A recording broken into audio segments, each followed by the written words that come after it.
while you're spacewalking. And the people inside are looking at you, you know, they're in the bubble of the spaceship, looking at you out of the window and operating the robot arm. But you're going around the world, and you don't want to float away from the spaceship. And if you look really carefully, you can see my safety cable is all twisted up and floating around in the weightlessness because the little reel didn't work properly. So you're always tethered just so that you don't float away.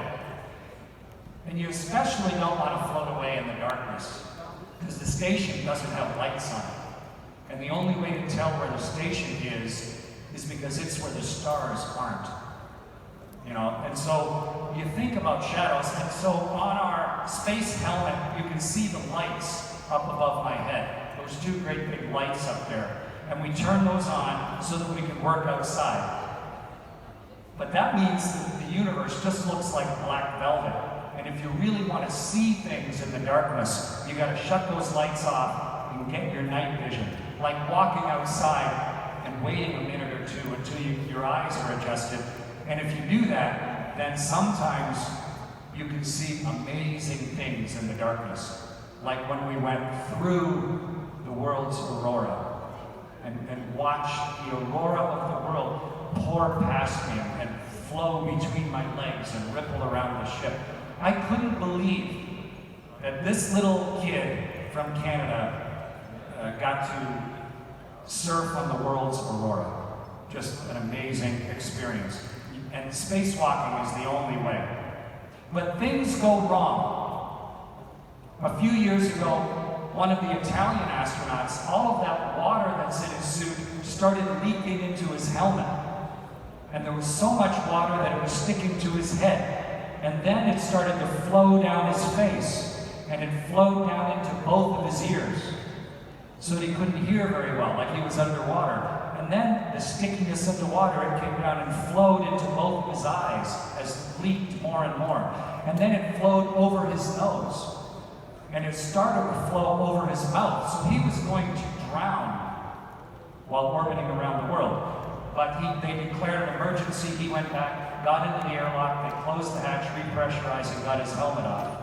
And while I was outside, there was contamination inside my suit. And it got into my left eye and blinded my left eye. What would you do if you were out on your very first spacewalk and suddenly your left eye went blind? I figured I could tell Houston, well, what are they going to do? You know, they're just going to worry. And I've got one more eye. You know, maybe that's why we have two eyes. So I thought, I'll just keep working.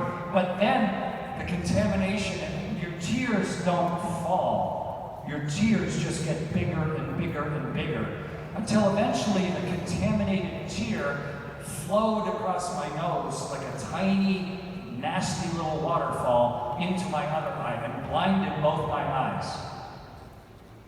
So then I told Houston, and they said, well, we don't know what the contamination is. Let's open the purge valve. It could be the chemical that removes your carbon dioxide. And that's a really nasty chemical, lithium hydroxide.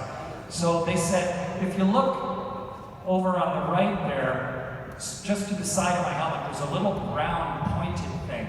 That's a purge valve.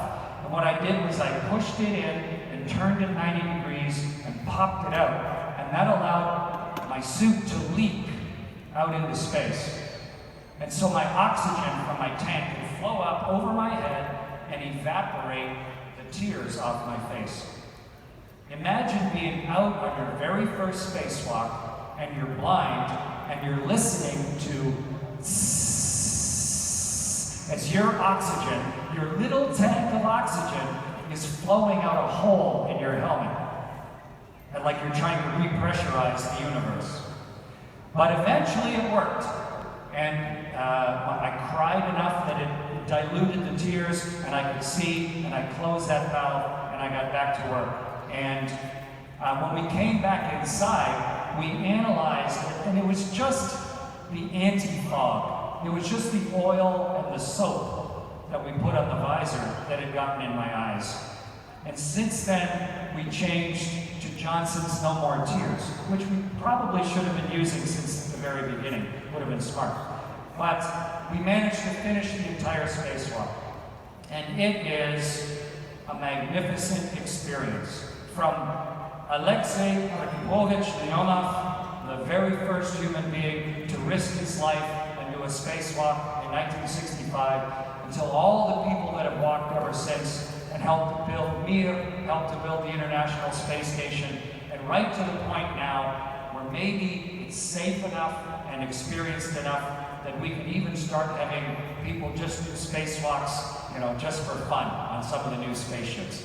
That, folks, is what spacewalking is all about, and maybe soon, it's going to be a few years, not just the moon and the new suit they're building for the moon, the XEMU, but maybe in my lifetime, all of these things we've learned and all of the inventions, we'll be able to build a suit like this artist's drawing here that is so much more natural to your body, that will allow us to live and work and explore places like Mars. That's spacewalking, and if you really want to read about what can go wrong on a spacewalk, you should read my new book. This is a shameless plug for my new book. You should read The Apollo Murders. Thank you very much.